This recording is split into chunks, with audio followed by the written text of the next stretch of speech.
We're live. What's up, metalheads? Welcome back to another episode of Full Metal 5. This one in honor of all the biopics we have coming out this time of year. We are doing the top 5 biopics. Running our stream tonight, the other Canadian on our team, our resident baddie, Alex Omega Worden. Alex, what's up, man?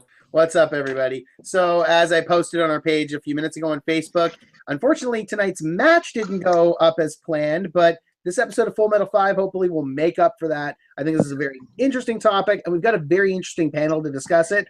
I myself threw together a list pretty quick because I wasn't expecting to be on this show, but I hope everyone has a lot of fun with it, and I hope you all enjoy. Our episode didn't go the way we planned. Understatement of the freaking millennium.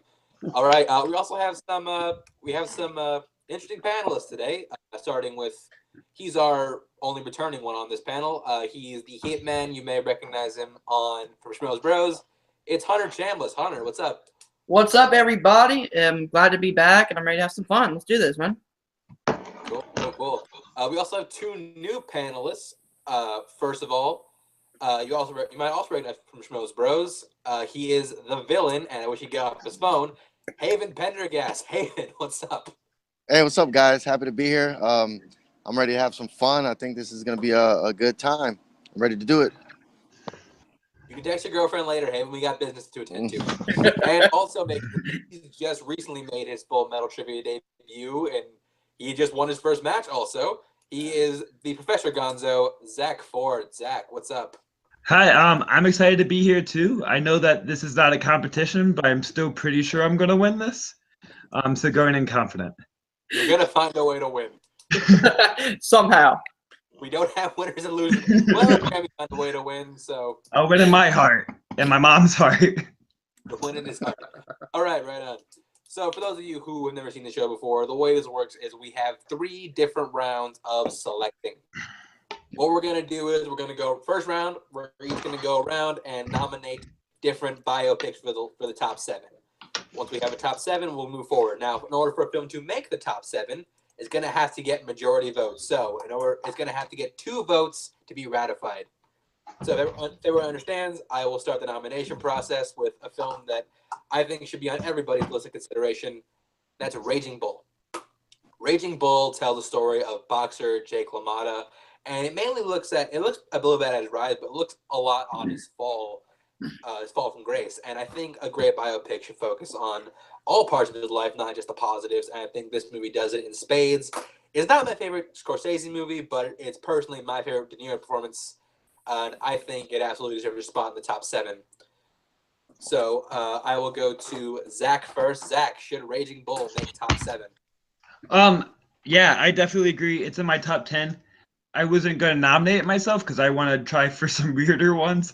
I'm hoping you guys would nominate these obvious ones because Raging Bull is it's an obvious choice. And obvious isn't bad. It's obvious for a reason because what's great about the best biopics is when this real life human can be really embodied by the performer, and that is purely what De Niro is doing. He embodies Jake LaMotta, kind of makes it his own character, and that helps us be engaged in this tragic story. All right, well, that's 1 vote, yes. Let's go to our other new guy, Haven. Haven, does Raging Bull make top 7? Since there's like so many biopics for boxing movies, it is a classic because it's one of the originals, from the time. I watched it years ago. But for me, top 7, no. I just have other movies that just have better quality. So I'm going to say no. So, Hunter. 1 vote, no. Let's go to Alex next. Alex, does Raging Bull make top 7? It does, for every reason you and Zack mentioned. Also, the fact that in the movie, Scorsese nailed everything about the scenery. The technical aspects of it are shot amazingly. The black and white boxing scenes are some of the best boxing scenes ever made in film. And you nailed it perfectly. De Niro is Jake LaMotta. It fulfilled the promise of this man's career, going back to his early work in films like The Godfather Part 2 and Taxi Driver. It showed he is one of the best for a reason. So yes, top 7, absolutely. All right, so Raging Bull is our first movie on the top 7. Hunter, your vote didn't count. So what would you have said? I've never seen it, so I couldn't really get my input. So I'm glad you guys got through everybody else before me. Saw that coming. All right, so Zach, I'm really looking forward to what your weird biopics are. So, well, I'm not going really weird until like my third choice. But there are ones I know pretty much have no chance of making it on, which I don't think is the purpose of the show. But my first one goes. It's a pretty recent one. Is I'm gonna go with Love and Mercy. ooh. Love and Mercy, I've realized when I look at trends of movies I love, and I'm really attached to things about music and about the creative process of creating music, and nothing captures that better than Love and Mercy. You see it's so hard to show the inner workings of someone's mind, but you feel like you understand and can see the inner workings of Brian Wilson's mind and this creative genius coming out. And a lot of that has to do with the direction of it and the use of sound, but also the double performances between Paul Dano during the time of making that music, but then John Cusack on how that kind of mind can lead to some negative consequences. Having that much of like genius and creativity can affect you in other ways as well. And you see the downfall and the somewhat recovery of him as well. And I think it's just kind of a beautifully made movie about a creative person. All right, so our next movie on the table is Love and Mercy, which I go first just because I have a sneaky suspicion I'm the only other person on this panel who's seen Love and Mercy, but I'm giving it the yes because I do agree with a lot of what you said because Love and Mercy is a fantastic movie, and you're right, it does showcase the effect that being like as good of a creator as Brian Wilson was, how that can have a toll on you. And also, this is probably one of the last great performances from John Cusack. John Cusack's really good in this movie, even though he looks nothing like Brian Wilson. And Paul Dano's phenomenal also, so this gets a yes from me. Yeah, and just because I do a poor job at describing what the movie's about. For anyone who doesn't know, Brian Wilson is the kind of creative mind behind the Beach Boys. Boys. Yeah, the Beach Boys. And the dude was fucking nuts. Yeah. Mm-hmm. Right, in a good way. Yeah. I'm just gonna skip past Hunter because I have a feeling he hasn't seen it. You'd be correct. Yep, that's what I thought. I go to Alex first. Alex, have you seen Love and Mercy, and what do you say? I have seen Love and Mercy. I am a fan of the Beach Boys, and I'm a huge fan of Brian Wilson, the man himself. That being said, I have a couple other films on my list about similar subject matter, creative minds, artists who you see the scope of their life and a downfall. And I think even though Brian Wilson's story is somewhat unique, there's still better films about that type of subject matter that I think deserve a spot in the top 7 above Love and Mercy. And in part, it is because of the performances of especially John Cusack in that film. It's kind of distracting the fact that he isn't exactly playing Brian Wilson. He doesn't look like Brian Wilson. It doesn't feel authentic that he's playing Brian Wilson, and it kind of takes away from the film. Had someone else been cast in that role who looks like Brian Wilson, it might have fit a lot better. But at the same time, it kind of becomes more of an avant-garde piece, like I'm Not There, more than an actual biopic about the man himself. So for that reason, I got to take it off there. All right. Now, Haven, have you seen Love and Mercy? And what would you say? I haven't seen the movie myself, to be honest with you. I heard it was a really good movie, but I mean, I got 15 movies on my list here, and it's not one of them. So I would say no. Because right. No, go ahead. You finish your thought. There's other movies about musicians that I think are just elevated musicians to like the forefront that people probably weren't familiar with, and I don't think that movie hit with the general audience, because not everybody's talking about it like a movie on my list, like Walk the Line. Like after that, everybody ran out and bought Johnny Cash's albums because of that biopic. Well, spoiler alert for what your next nomination is going to be. Well, since we have a yes, a no, and 2 panelists haven't seen it, Love and Mercy does not make top 7. Sorry, Zach. I would have been shocked.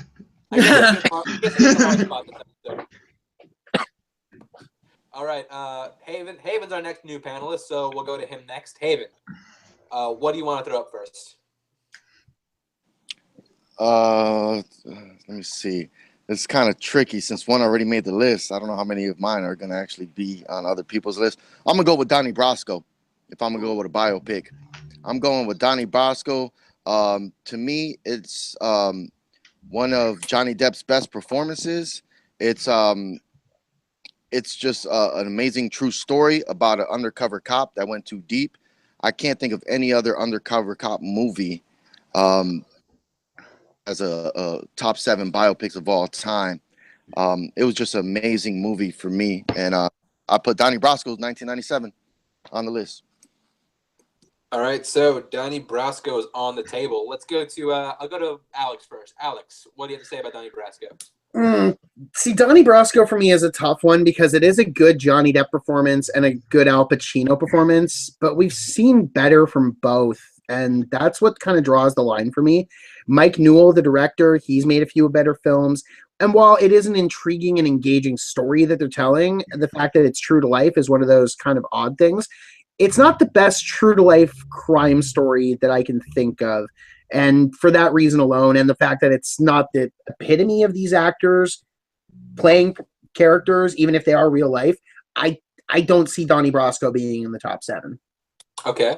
Let's go to Ford next. Ford, what do you think? So this is when I can get Haven back, because I have not seen Donnie Brasco. Wow. So, and I have a list of movies I haven't seen that I'm still willing to vote yes for based on reputation. Because I know that there's a hole. I've realized I've seen lots of biopics and then realized that there's such a hole with some of the most popular ones. Donnie Brasco doesn't make the cut for even what I think is the movies with a lot of pedigree, the biopics with a high pedigree to that I can give my blind yes to. So my vote's a no. All right, and Hunter hasn't seen it, so I'm just gonna go next to me. Tell me I'm wrong, Hunter. Tell me I'm wrong. Yeah, you're right. So, me next. Yeah, no, like for you guys all hit on the head. It is a great movie. It is a good crime. It is a good crime telling of Donnie Brasco's life. Johnny Depp's great in it. Pacino's great in it. There is another Johnny Depp movie I want to throw up instead. So for that reason, I'm gonna say no. Sorry, Haven. Donnie Brasco does not make top 7. Even if I did vote yes, it wouldn't make it. Just because Thanks for telling me about your other Johnny Depp movie, so I can hold off. I have a feeling you guys know where I'm going next. Oh yeah. You know, since Hunter hasn't seen shit, and I'm really curious to see where he goes. So, Hunter, what do you want to throw up for your vote for best biopic? All right, I'm going to start off with the one that, as you guys pointed out, what makes a great biopic is, one, the story, and if someone can really become the character that they're playing.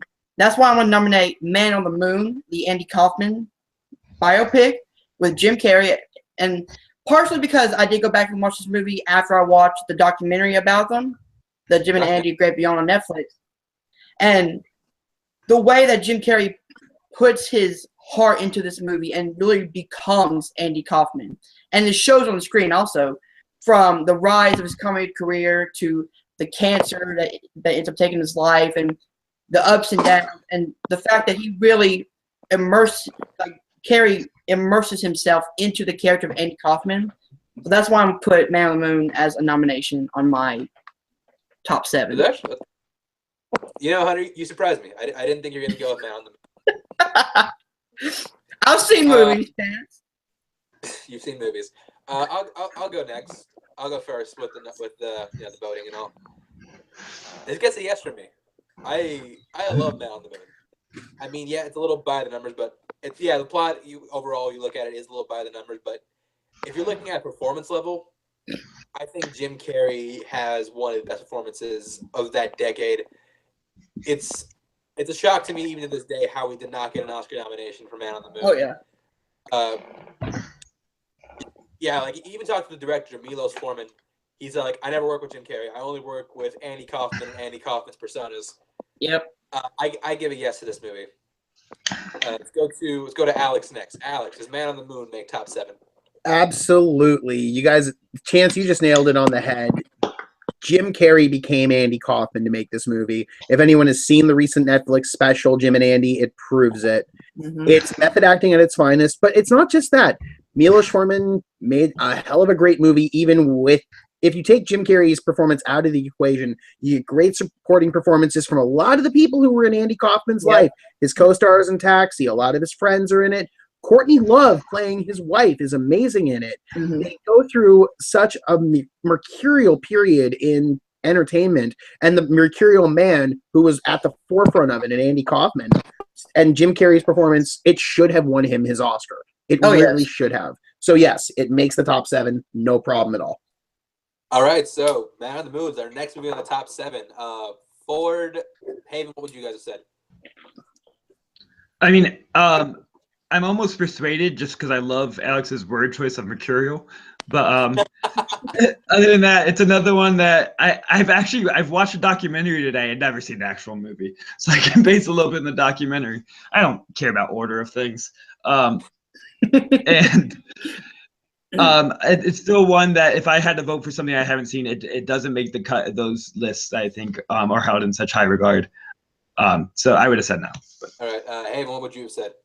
I would have said no too, to be honest. I mean, he was a great performance, but I don't think we're judging people on the performances. I think we're judging them on the overall body of the movie and the true stories. I didn't really know any Kaufman before that. I mean, I've heard stories about him during the wrestling circuits, and he was kind of already done before I was born. So to me, he's just a random comedian, So I watched it. I was like, all right, it was a good movie, but it didn't really want me to go back and look at his life and stuff. He was just some random guy that I didn't know, so I didn't have it on my list. Haven, do yourself a favor. Go watch some reruns of Taxi. Taxi's hilarious, and Andy Kaufman's awesome on that show. Oh, and his original SNL stuff is pretty great. Totally. Now, have we come full circle, or is it back to me? No, I still have to make a first nomination. That's what. Yeah, Alex. Yeah. So, Alex, you go next. What is your first nomination? All right. So, I already, if you paid attention, kind of alluded to this earlier when we shot down Donnie Brasco about there being a great biopic crime film. We've already had a film from this director nominated on the list in Raging Bull. And that's the movie that starts with the monologue that starts with, as long as I can remember, I always wanted to be a gangster. 1990s Goodfellas. This tells the life story of Henry Hill based on his biography Wise Guy that he co-wrote with Nicholas Pileggi, and they get almost everything they can right. They've got the setting down, they've got the mood down, the music choice, and the performances from everyone involved. Ray Liotta, Joe Pesci, Robert De Niro, Paul Sorvino, Lorraine Bracco. Everyone involved gives their A-plus game to tell the story of what it was like to be an Italian-American gangster in the 60s and 70s, from the prominence of mafia and the Lufthansa heist all the way up to the early coke dealing and how that went sour, and Henry Hill having to run for his life to the witness protection program. Spoiler alert, but come on, it's Goodfellas. You should have seen it by now.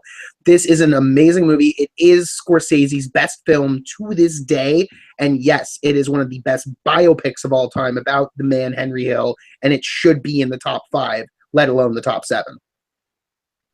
Okay, well, let me ask. Hunter, have you seen I've seen half of it. I need to go back and watch it. Okay, so I'm not going to you first. Let's go to Ford. Zach, what do you say about Goodfellas? So it didn't make my list in my brainstorm list, but that's only because it didn't even hit my mind as a biopic. I was thinking of it as a gangster film, and when you say it, of course. So I'm a definite yes. This was one of the first more adult movies I saw, and I was aware of. I've seen many adult movies. I have a great Deer Hunter when I was 7 story. I can tell later, but Goodfellas was when I was aware of the story happening in front of me. So it kind of left a mark and kind of set the standard of what a great movie should be, because it is just so quick, so engaging. The dialogue hits so well, and a lot of that, if it's on paper, probably not great, but the way that the performances can deliver these lines are just right on spot. So it's an important movie in my life. So a definite yes. All right, let's go to Haven next. Haven, Goodfellas, does it make the list? Yeah, it does, man. It's when I said Donnie Brasco, I was saying because undercover, he was undercover cop infiltrating the mob, but this one is just straight up point of view from the mob. You see everything, and like Alex said, all the performances are hands down. especially when they go to Miami, you know, when they're like, all right, let's go, you know, hang out over there and open up clubs and bars and shit.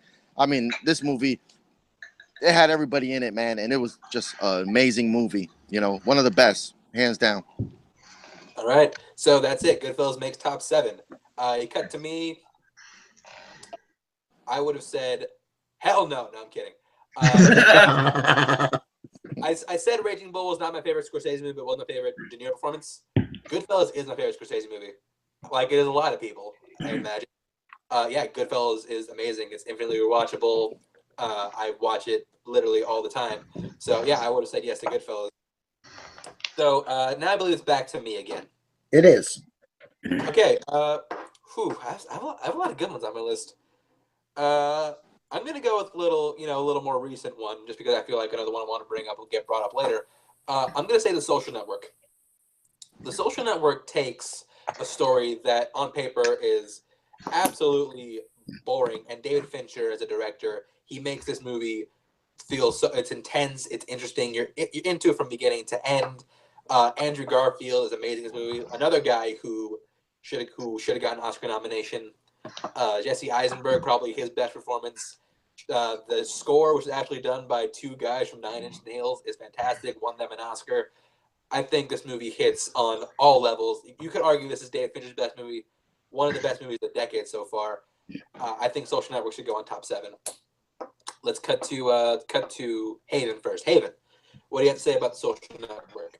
Hell no. It should not even be on the top 10. One of the best movies of the decade. Are you kidding me, bro? I watched this movie one time. I will never watch it again.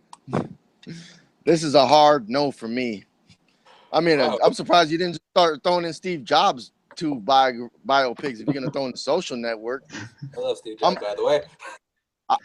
And Andrew Garfield winning an Oscar for this movie. Oh, fuck that. I said it was okay. I said nominated. It was okay, but hell no. Come on, man. Okay. I'll give it a no.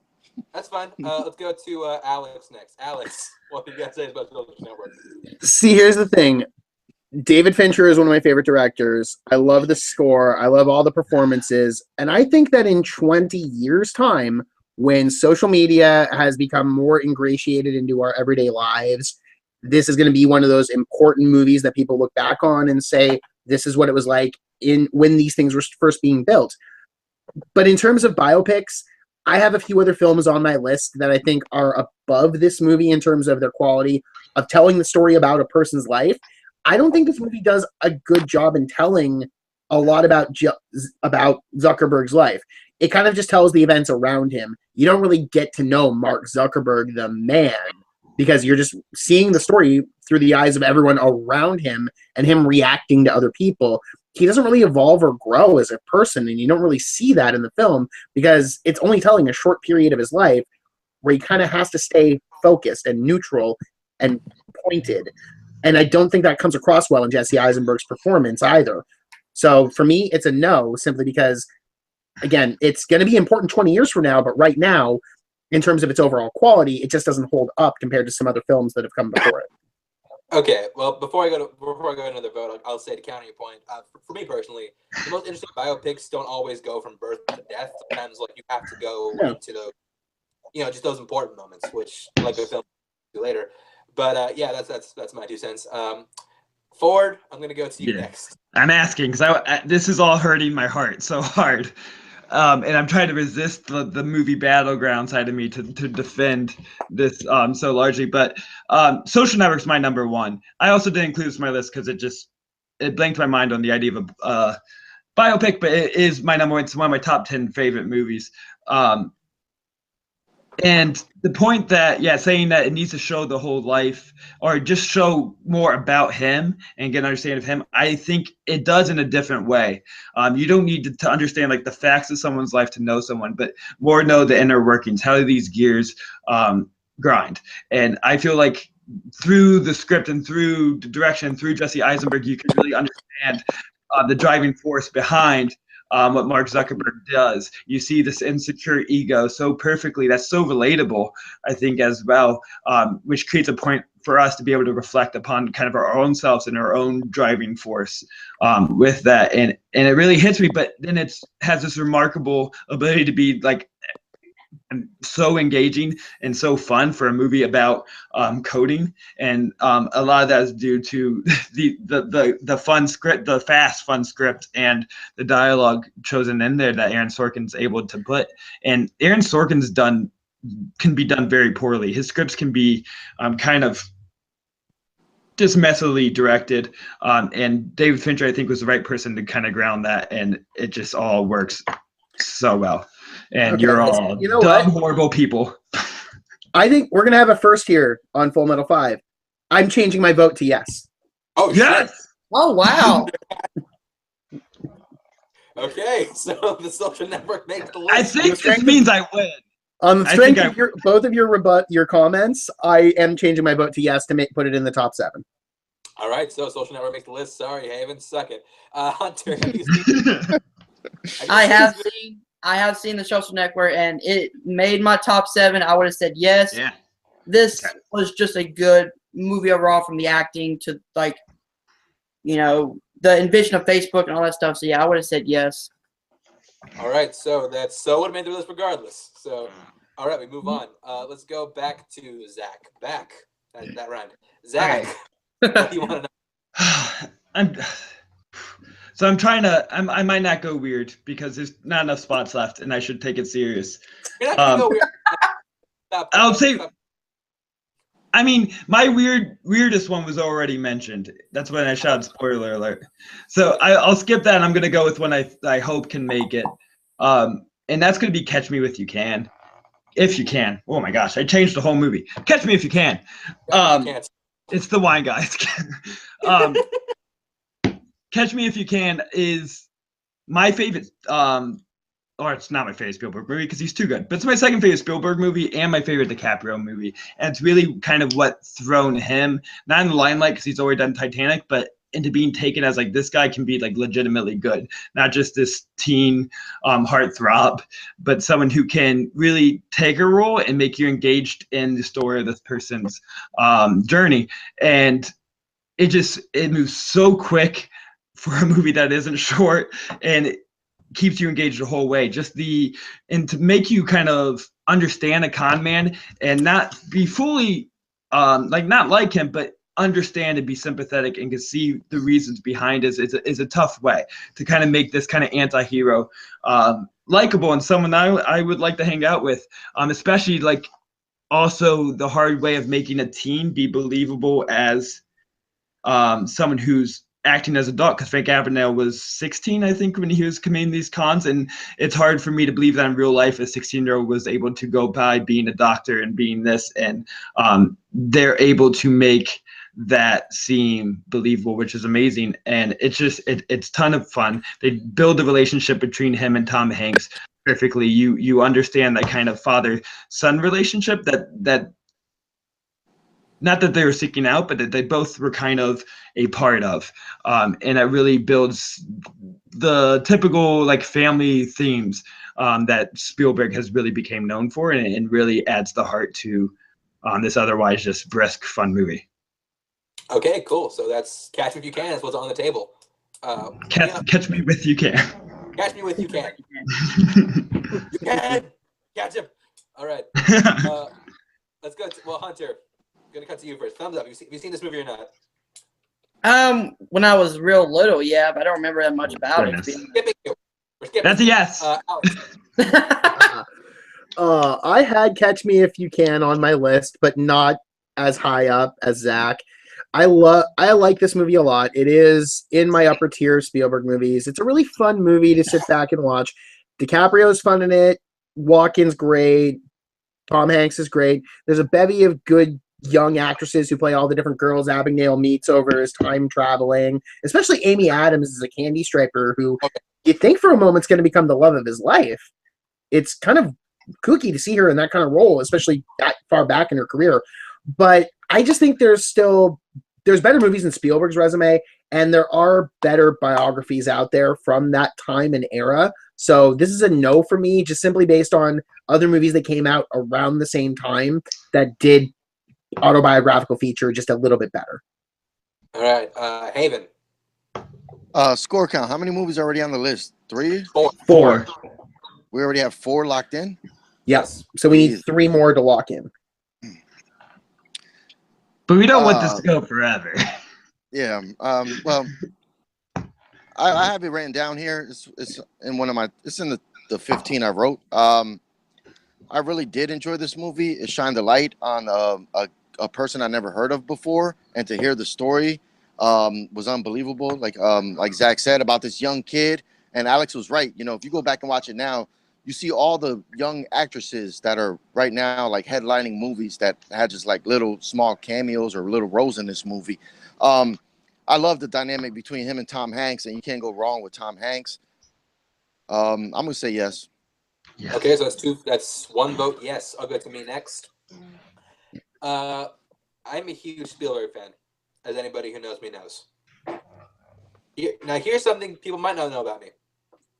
I don't like DiCaprio. I have never been a big DiCaprio fan, like at all. Like, I think a lot of what he does is very similar. Like The Wolf of Wall Street, people like rave about the performance. I cannot see what's so special about that performance over other Leonardo DiCaprio performances. Like, I don't get it. That being said, You're a hater. hang on. Let me finish my thought.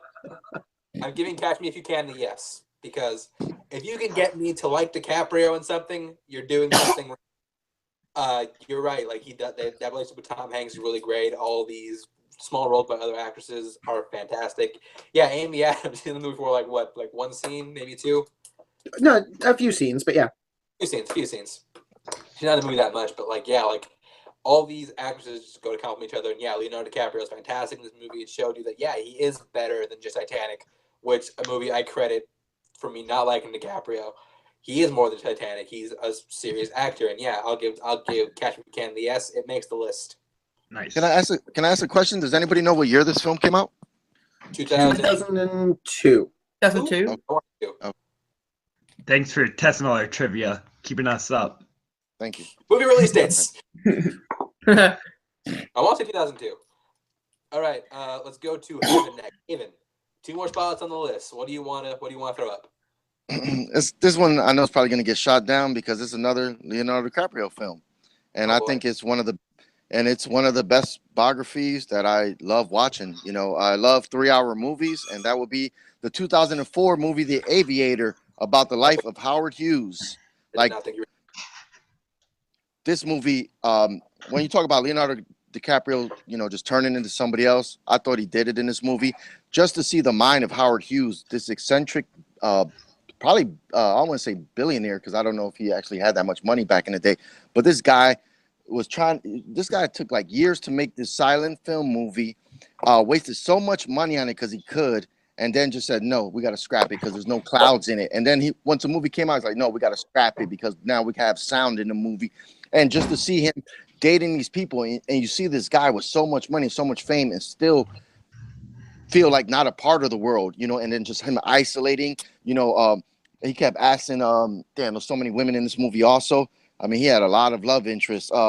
He kept asking the woman to just marry him and just having this big ass rock all the time she would come, and just him isolating in this huge mansion in one room, just pissing and bottles, you know, everywhere lined up. Just a glimpse that this guy that everybody adored, men wanted to be him, women wanted to sleep with him. And you see that this guy was just so fractured.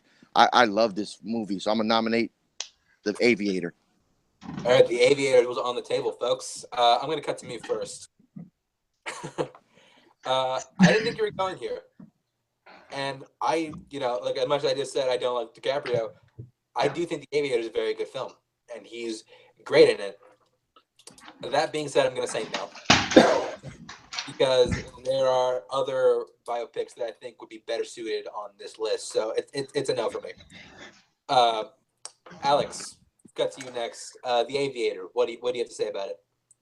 It is a no for me as well, because I do think that Scorsese and DiCaprio would later team up for a better biopic. Whoa, chance. Sorry, hold on. Yeah, another screen popped up. Is your computer working? Yeah, another screen popped up. I'm seeing like 3 of you. Holy crap! My computer finally started up. So All right, This is a rough round of movies. Sorry, it's guys. not the worst thing that's Finish it, happened on finish the show, this channel tonight, though, folks. So let's just move on. not even today. You want to realize my cat Alright, just knocking all this shit off my bookshelf? All right, back to the point.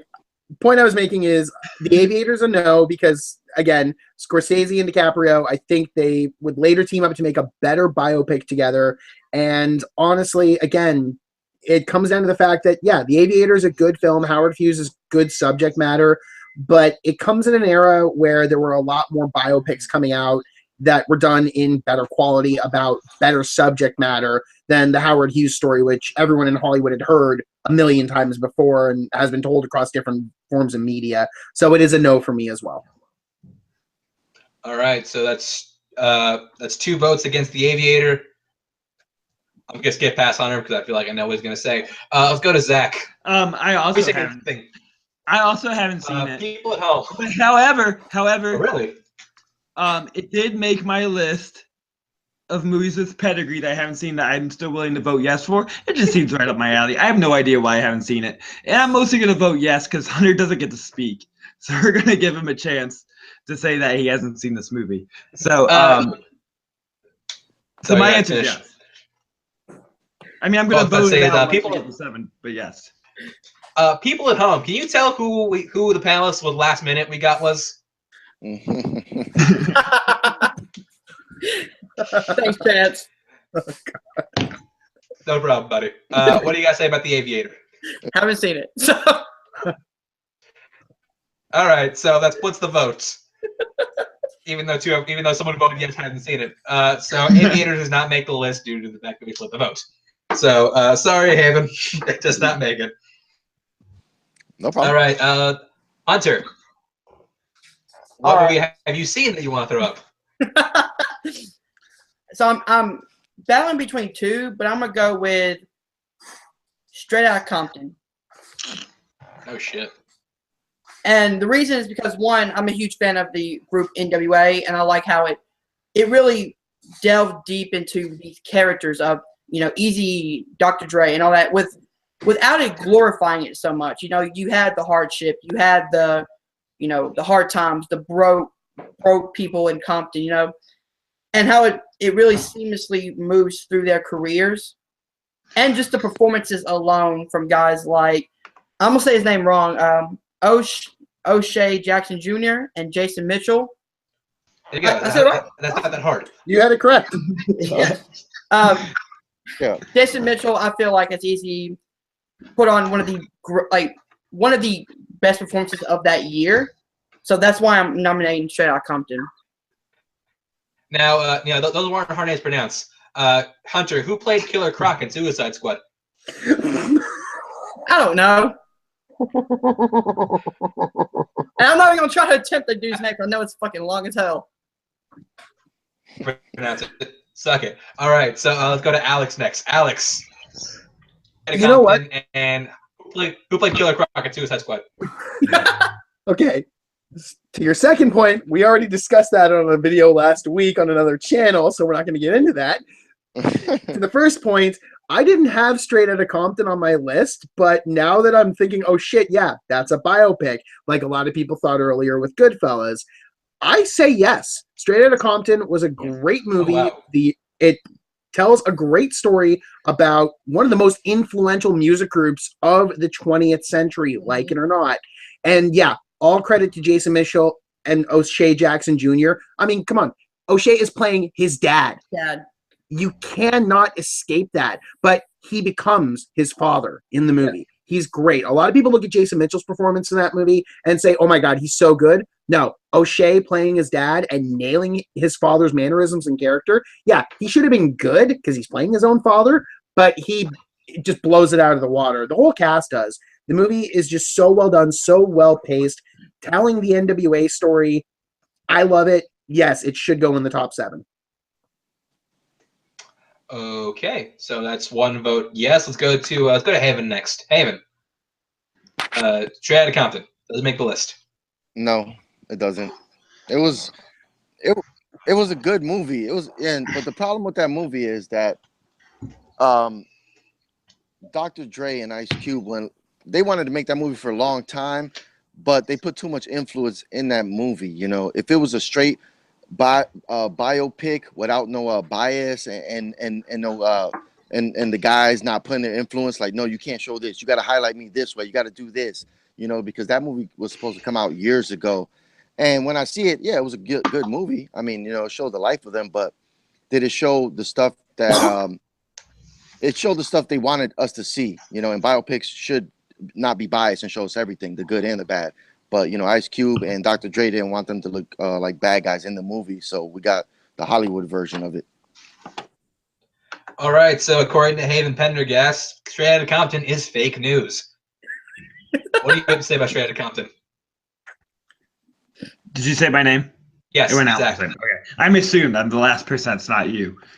But so when I look at kind of my list of movies I've picked, most of them are more specific in their use of time. They're more a specific moment in these people's lives.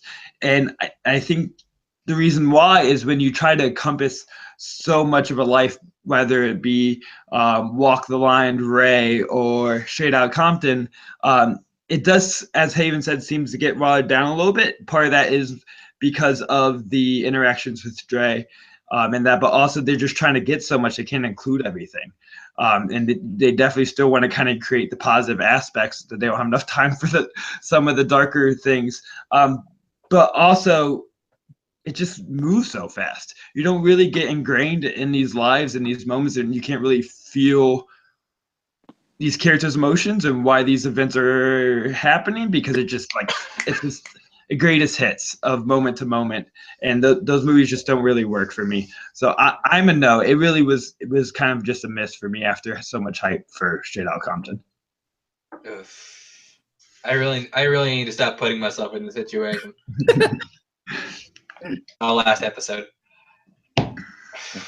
Okay, it's tough because you do bring up a lot of good points, because you're right, they don't delve into as much as I wish they could have. And that, yeah, the third act, it does kind of dip in quality, just because, you know, as soon as they get done with that tour, it kind of becomes like 3 separate movies going on all at the same time. But I do love Straight Outta Compton. It was one of my favorite movies of 2015. It's tough. I'm sorry, NWA. I'm gonna get shot tonight. But yeah, no, Straight Outta Compton doesn't make the list. As much as I thought I was gonna say yes, it's really the kind of testimonies of Haven and Zack that kind of swayed me. So yeah, no, Straight Outta Compton doesn't make the list. Much as I do love the movie, and I watch it all the time. And by the way, if you guys haven't, you guys should watch the extended cut of the movie. More, I think. So, all right. I believe we're going to Alex next. Alex, Right. what biopic do you want to throw up next? I myself am torn between 2. I have one that I was asked by our very own Jeremy Adams to nominate that is in my list, but I have another one ranked higher than it. I'm going to go with my own pick, and I'm going to go back to the world of Jeremy. Sorry. I'm going to bring us back to the world of boxing, and I'm going to go with 2001's Ali, a movie made by Michael Mann about mostly the boxing career of Cassius Clay, Muhammad Ali, played by Will Smith. Thing is, I saw this movie in theaters. Yes, I'm that old. I got to see this in theaters.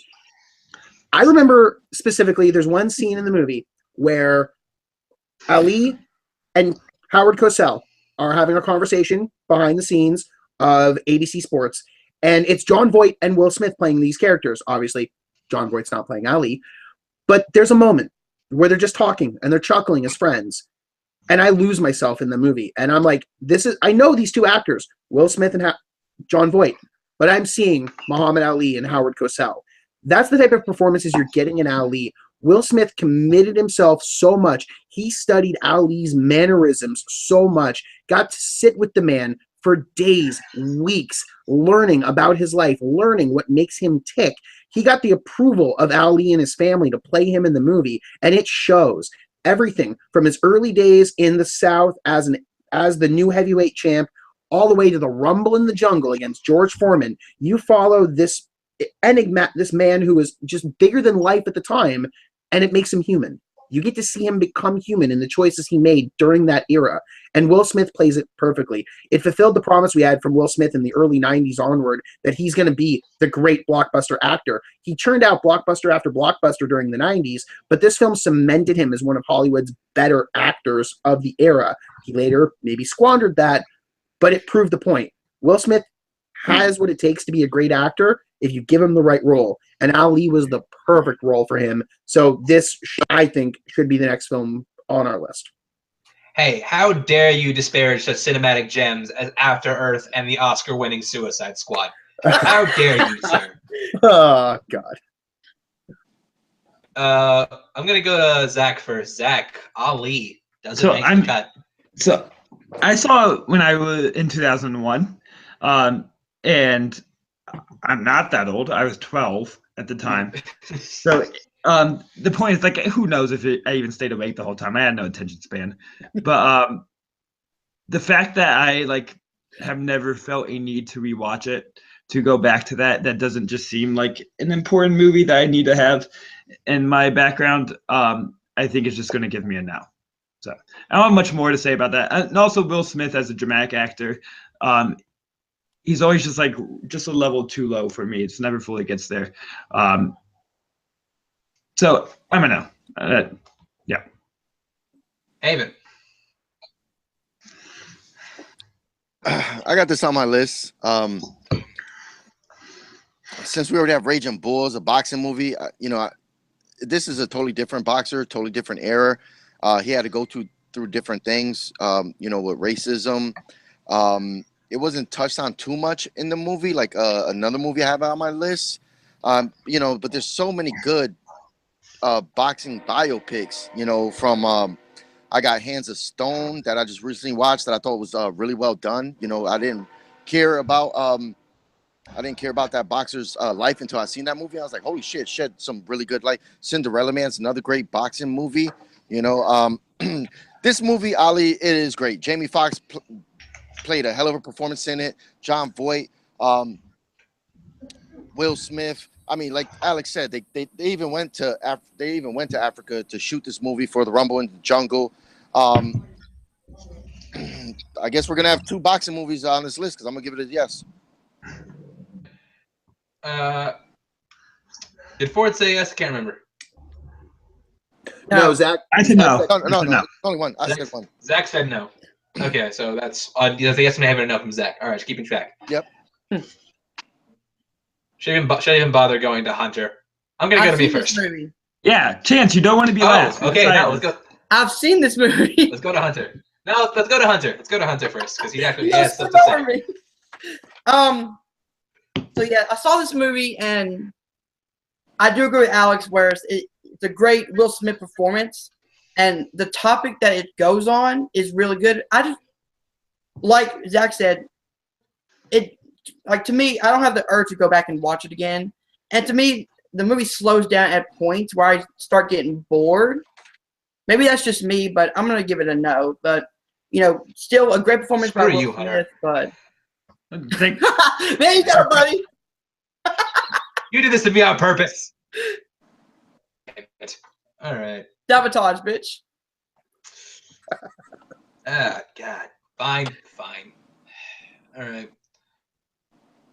I do love Ali. I do think it's one of Will Smith's better performances. I do think it cemented his status as a great dramatic actor.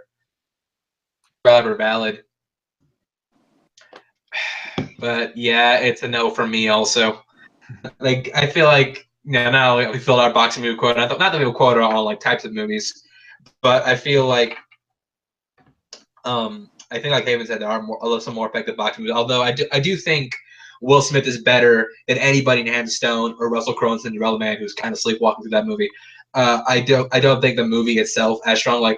I feel like you take Will Smith out of the equation, it's good. So Will Smith kind of makes that film without him, it breaks. So I feel like that's why I kind of gotta take it off the list. All right, back to me. That we actually talked about earlier this week on our top 10 movies about movies, and that's Ed Wood. Takes a look. Well, Ed Wood takes a look at Ed Wood's life during the making of Plan 9 of Outer Space. Not of Outer Space. Takes a look at his relationship with Bela Lugosi, at his life as a reputation of one of the worst filmmakers of all time. It makes a poignant story. It makes for a great giant of performances, a great Tim Burton movie. Martin Landau, the late great Martin Landau as Bela Lugosi is fantastic in this film.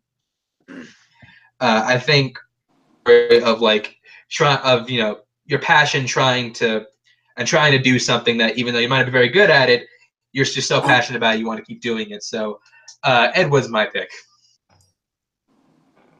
Alex first. Alex, Ed Wood. Yeah, I think you nailed it. Ed Wood, even though it is really a very stylized, very Tim Burton movie, it still tells a very important story of the career of Ed Wood, a filmmaker who, honestly, yeah, he was shat on for most of his career, but he had passion behind him. Johnny Depp's performance nails that. And yeah, as we discussed in top 5 movies about movies earlier this week, this is a great movie about the film industry. It just doesn't happen to be about a sector of the film industry people really paid attention to until this movie. So yeah, I think it deserves to be on the list. Totally. All right, so that's Ed Wood. Let's go to Zach. Zach, does Ed Wood make the list? So as much as I want to stay on camera with you guys forever and just never come up with a 6th and 7th movie, I'm a yes. Ed Wood, in a way, how I like to view it is if Ed Wood was a good director, he could have made this movie. I feel like Tim Burton's style, the energy he uses is really kind of embodies who Ed Wood was and kind of the director he wanted to be. This kind of eccentric, witty, and quick director. And I think Tim Burton was able to be the best possibility of that. And I have nothing else to say. I'm just slurring my words. Okay, it's a great movie. I'm a yes. Zach's been drinking, ladies and gentlemen. It's fun. I don't make sense ever, so it doesn't matter if there's drinks. Good point. All right. So that's it. Edward makes the list. Haven, Hunter, what would you guys have said? Never seen it. Big shocker there. Haven. I thought it was good. I thought it was a good movie. I kind of compare it right now to like the movies everybody's raving about right now, The Disaster Artist. Disaster Artist. You know, it's like it's a good biopic, but it's not in my top 10. I would have gave it a no. I mean, it's just about a certain film in a certain time, you know, so it didn't really capture everything. It was just capturing that one movie that the guy was trying to film. So I would have gave it a no. And like maybe because I literally just saw Disaster Artist, which is fantastic, by the way. You should all go see it. Kind of influenced my vote, but yeah, I still think Ed Wood's amazing. All right, so we go to Zach next. Zach, we have one more spot.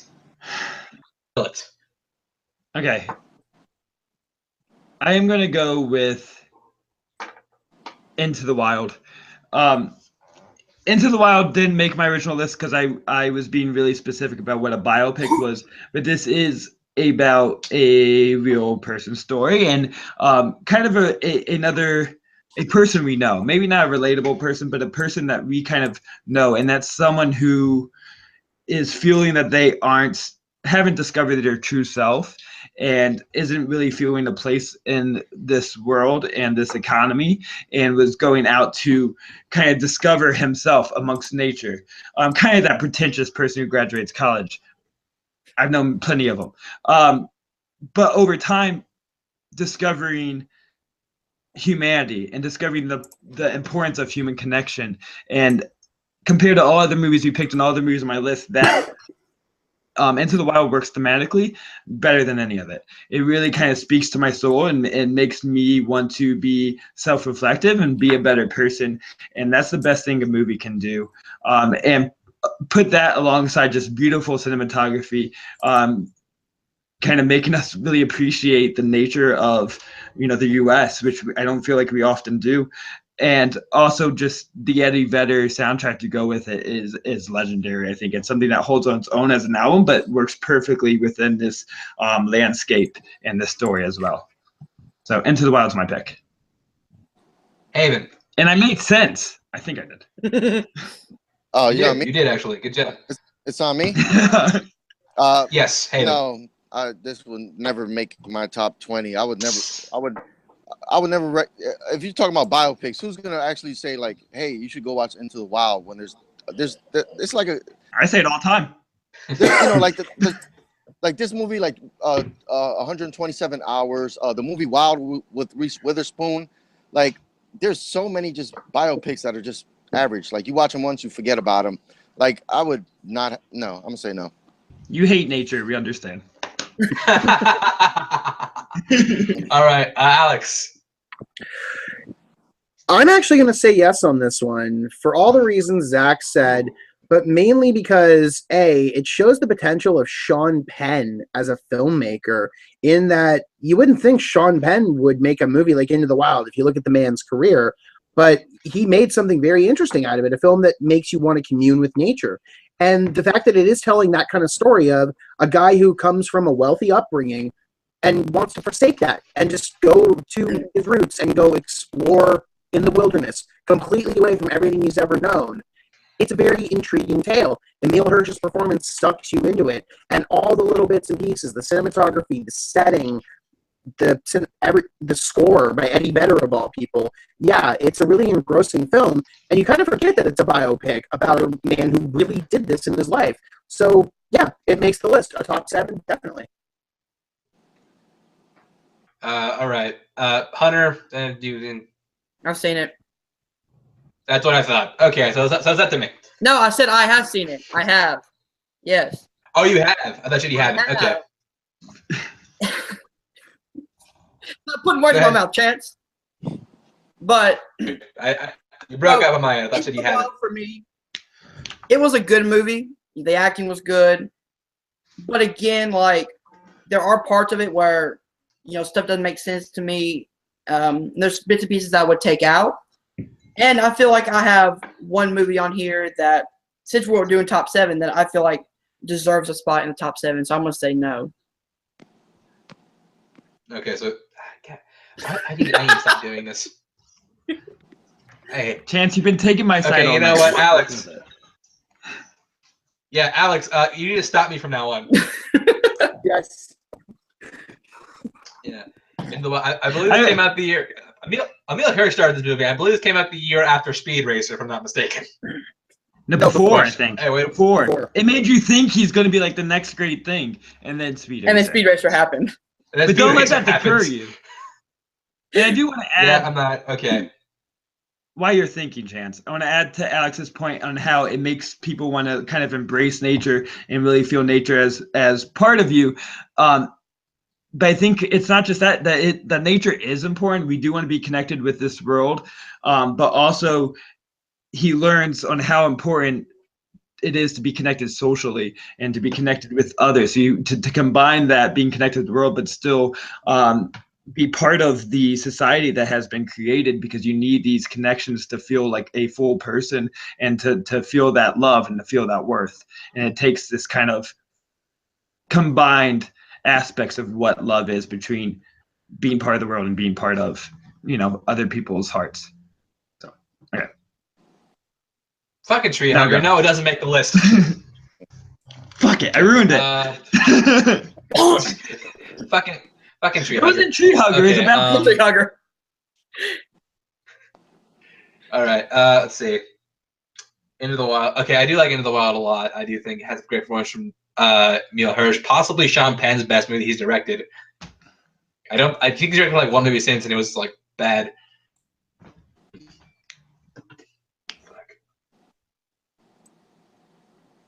Yeah, no, it's a no. It's a no for me. I do think there are better biopics out there. And much as I do like Into the Wild, one of the best biopics ever made. So no, it's a no for me. All right, Haven. Remember the Titans. 2000. All I have to say, I'm surprised we haven't talked about any like real biographies. I mean, I don't know how some of these crappy ass movies made the list already, but Remember the Titans, it's like this movie is a true story about it's not just one guy, it was about a nation dealing with racism. You know, you had Denzel Washington leaving his job to go teach at a school where nobody wanted any African Americans around. You know, one of the first schools that incorporated both whites and blacks into it. You had a great performance by John Paxson as the coach that lost his job to Denzel Washington. I mean, the struggle in it. One of the players actually got crippled, you know, in real life because of a car crash after a game. And he went on to play in the Olympics. And it just told a story of how no matter where you're from, you know, the team went 16-0. They won that year undefeated. And it just brung a whole town together, a whole state together. And to me, this has to be on the list. Remember the Titans. Chance, go first. Hunter first. Hunter. I have seen this movie again. You know, as I'm Into the Wild. Like, this movie is a good movie, but I have one that I feel like needs to be in at least the top 7. So I'm gonna have to say no on that reason because I feel like this one movie, there are better biopics than this one. You can't say no every time until we get to this one specific movie. You have a movie on the top 7, Hunter. Stop being greedy. All right, Chance, go next. Right, just so you don't have to break the time. Yeah. I was about to say I'm going next. And stuff. Well, I'm kind of tempted to give it the yes, but I'm gonna say no. Alex. I'm gonna say no as well. A lot of the problem I have with the movie is they kind of sugarcoat over a lot of this film's social aspects to make it a Disney flavor drama, and that to me kind of ruins part of the impact of how important this story was at the time it happened. So to me, it just doesn't go for the gut of the impact of the story. So it's a no. Yeah, I do like the movie. I don't think it's top 7 material. Zach, what would you have said? So yeah, it might not be like the best movie because it is Disney-fied, like the best made movie. I have a deep love for Remember Titans. It hit me right. It was 2000, right? So I was 11 years old, like right in that prime time to really be attached to it. And I think like thematically, it still does have a lot to say. I recently played it for my 7th graders for our Unity Day to kind of create the theme of Unity, and it's still impactful. I would have voted no more out of semantics than anything. I just don't think it's a biopic. It's a boats movie. It's based on a true story movie. Not necessarily. That's a really good point. Not about a person's life. It's a group of people. Good point. That's saying like Saving Private Ryan could be a true story because that didn't happen. It's in the moment, but yeah. Nah. All right. Oh boy, we're going for the long haul here. Hunter, what's the I am like 30. Why do you keep saying that? Go. So for me, it came down to 2, but I'm gonna go with this one. Being a huge, country fan, grew up in the South, I'm putting Walk the Line on the list. We all just say no right away. I don't know. Can we? Yes, we can. It's a no. No. I'm a no. Okay, Haven. Nope. Okay, that's it. It's fine. It's fine. All right. It's good, but not. It's all. The thing is, it's sugarcoating aspects of Johnny Cash's life. I could probably say that. Honestly, Joaquin's vocal performance in it, he tries a Johnny Cash impression doing the music. Oh, it does not work. It does not work. His main goal is to be fucked up the whole time. He doesn't have like any other layer. The really only redeeming thing about the movie is Reese Witherspoon's performance as June Carter. She's really solid in it, but everything else about the movie, it's just Oscar bait, really. That's all it is. It's cashing in on Johnny Cash's death in order to make a movie about it. I think sometimes that musical biopics can get a little little inflated in their praise because the music's so good, and the movie shouldn't be attributed greatness based on the music that already pre-existed. It needs to be able to hold its own alongside it. Well, on that topic, I'm moving on because I think I have the next pick, and I actually get to come full circle back to the pick that Jeremy wanted me to make because it is the next on my list. That would be Amadeus, 1982, Milos Forman, starring Thomas Hulce as Wolfgang Amadeus Mozart, a man who at the time was only known for playing one of the underling kids in Animal House, and he comes out as a powerhouse, as one of the greatest artistic minds of humanity.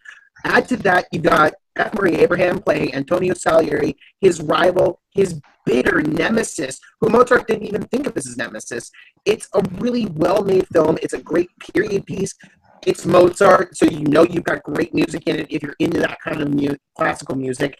But really, it comes down to these two performances. It acts as both a biopic for Mozart and Salieri. Salieri really being the driving force of the film to push the story forward, showing his life spent jealous over the man he just wasn't better than. While on the other side, you have Mozart, a man who is consumed by his art, consumed by the popularity, consumed by the fame, and it ultimately consumes him.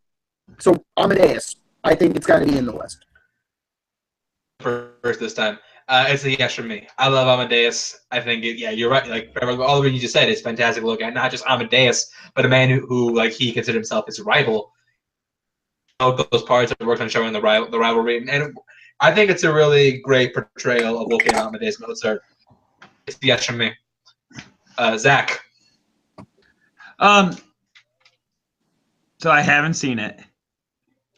If I was given time ahead, this would have been first on my list to watch because I do like to prepare for things like this. So I would have watched it automatically because I know that this should be on the list. I know it's so upheld in that way. So I am going to vote yes because it should be. All right, so that's it. Amadeus makes the list. Hey, well, I'm not going to ask Hunter. Haven, did you see Amadeus, and what do you think about it? Yeah, it was a really good movie. I enjoyed it. I watched it. It made the list, so it's already had 3 votes. I probably would have said no because there's just so many other movies that are we doing an honorable mentions list or? Yeah, we will. We'll do a very quick one because we. Okay. Yep. Yeah. No problem. Yeah. So it's voted in. I got no problems with it. Biggest nomination we've ever had on this show. All right, I'll go first. My mentions Malcolm X, great Spike Lee and Denzel Washington movie. David Lynch's The Elephant Man, which I think was a fantastic look at John Merrick, which gave us one of those powerful performances of maybe the decade with Jamie Foxx as Ray Charles. Which we're talking about sports biopics. I think Rudy is a phenomenal look at a guy who wants so desperately just to get into Notre Dame. And my last one movie that I'm surprised Haven didn't bring up, the biopic about Howard Stern.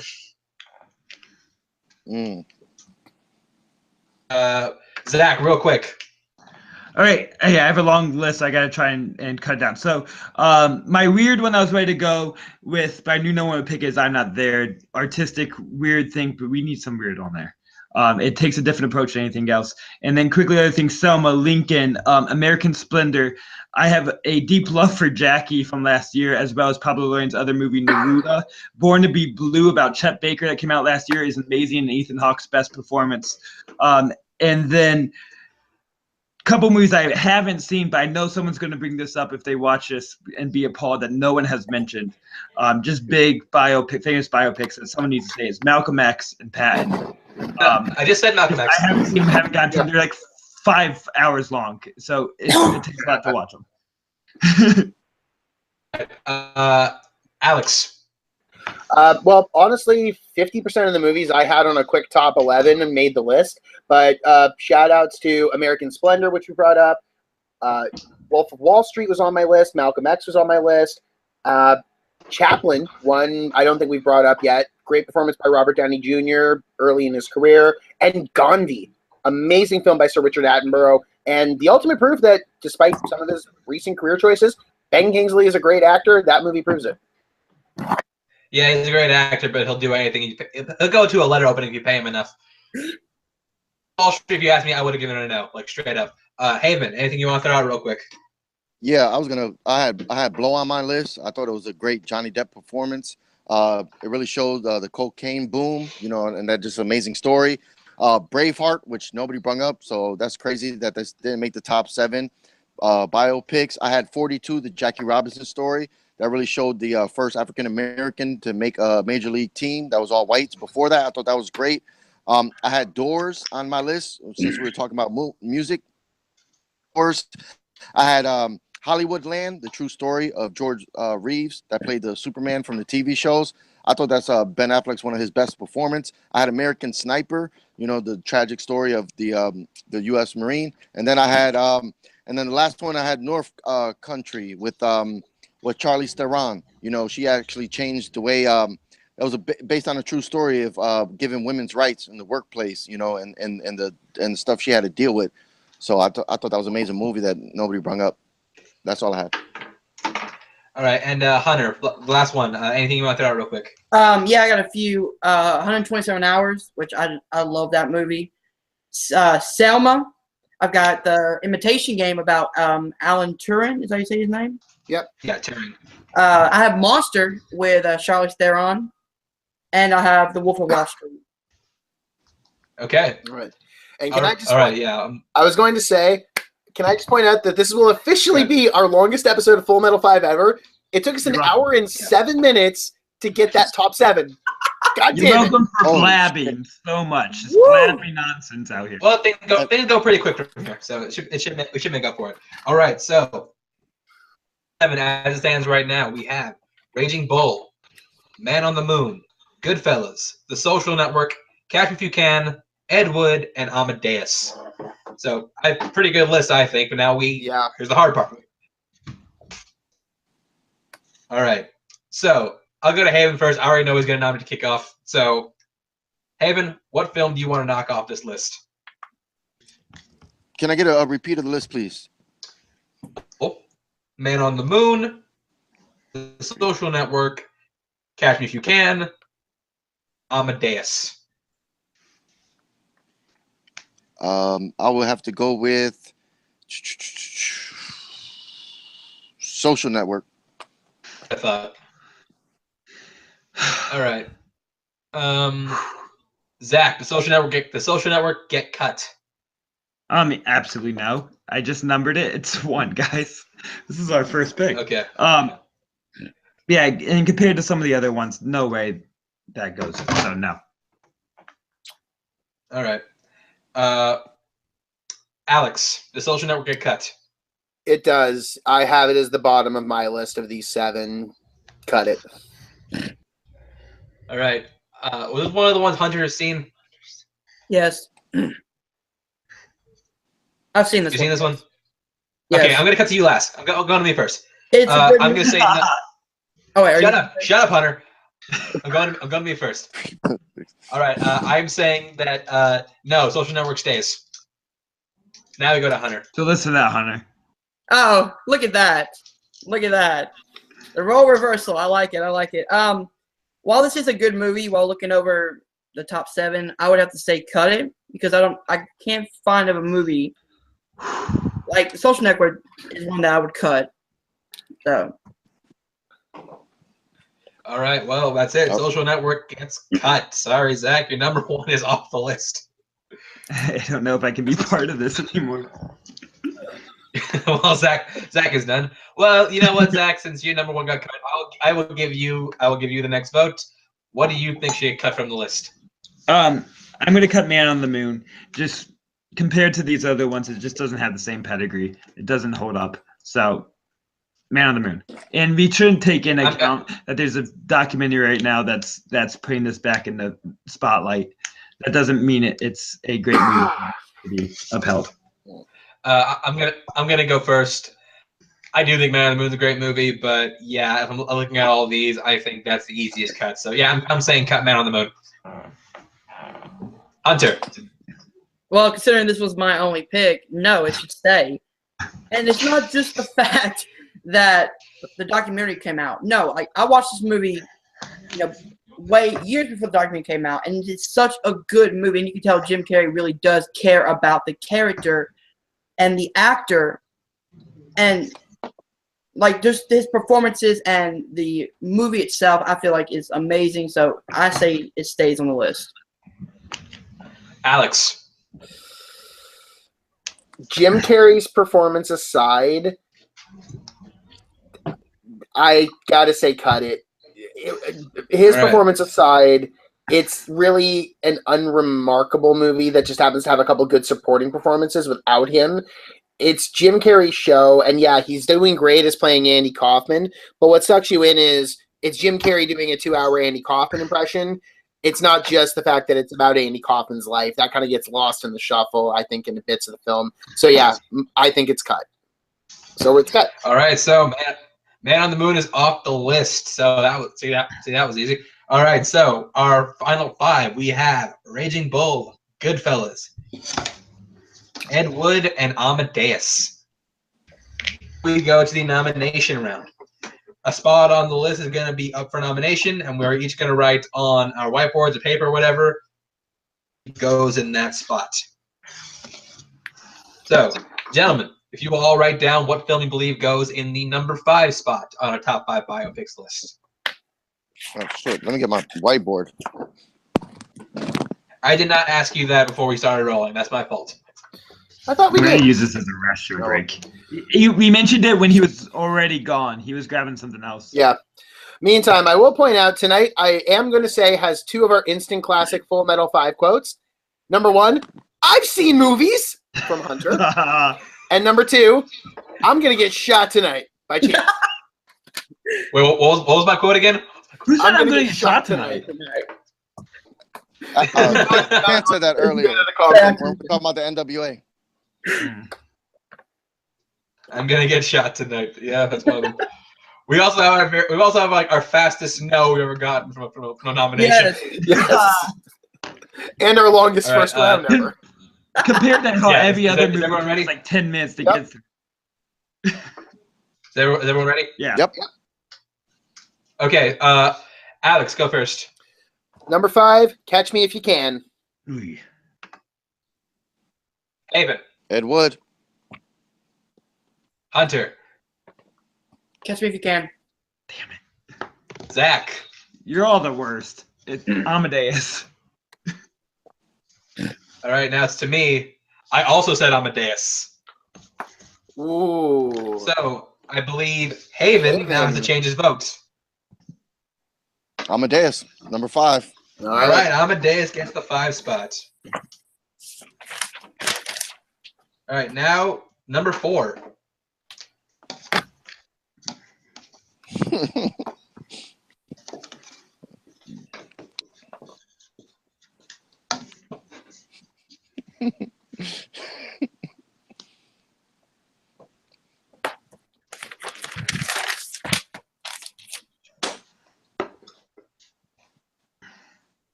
I'll go first. Everyone ready? Yep. Yep. Okay, I will go first. I said Catch Me If You Can. I think people change their answers. All right. Zach, Oh, I have Ed Wood, which hurts me. I love Ed Wood, but Ed Wood's 4. Hunter, I also have Ed Wood. You changed your answer. Haven, Ed Wood. and well, it doesn't matter what Alex says, but Alex, what would you I say? had Catch Me If You Can. So now we go to the number 3 spot.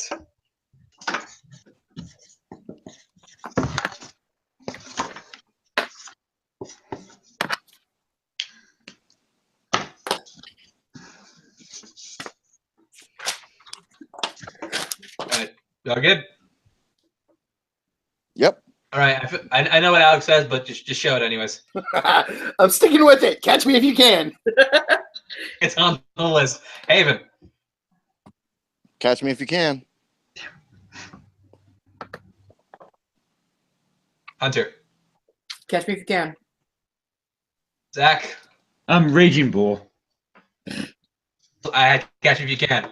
So that's it. It was my Catch Me next. for 3 spots. Okay, I had number 2. Okay. Now we have a tough one.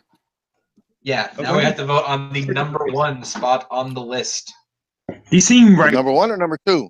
Number one. Oh, Oh, we're okay. You changed it up. Yeah, we're just going to number one.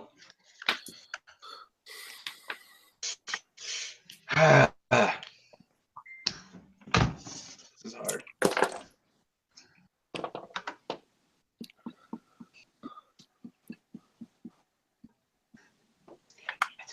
All right. Ooh, all right, everyone ready? Yep. Alex. It was my pick to put it on the list. Goodfellas. Goodfellas. Goodfellas. Zach. Goodfellas. And we have a clean sweep, ladies and gentlemen, because I also said Goodfellas. Goodfellas gets the top spot on the list. Woo! Woo!